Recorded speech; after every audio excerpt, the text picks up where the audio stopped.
what way is best to describe it? Well, this is your fan limit switch, and you'll see that this big long probe goes into the housing of the furnace and senses the heat. Once the heat coming off the blower in the furnace comes up to, usually it's 150 degrees. You guys have it set a little bit.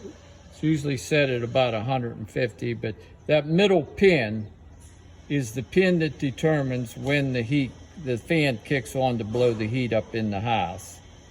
The first pin determines when the blower kicks off.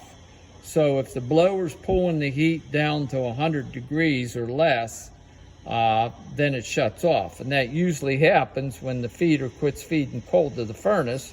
So it's not getting any more cold, so the temperature output on the furnace starts dropping, and the fan pulls that heat and drops the temperature down on the furnace and then kicks the fan off. So the fan runs and blows hot air between 150 degrees and 100 degrees.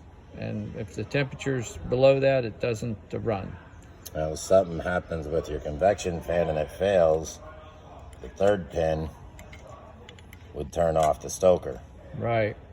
See, that's what you call your emergency safety.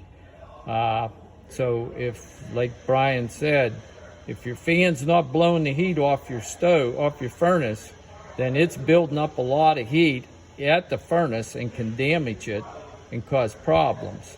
So in order to protect it, if the temperature ever gets up to 200 degrees, then we know the blower's not working or there's a problem, and we shut the stoker off and it quits feeding.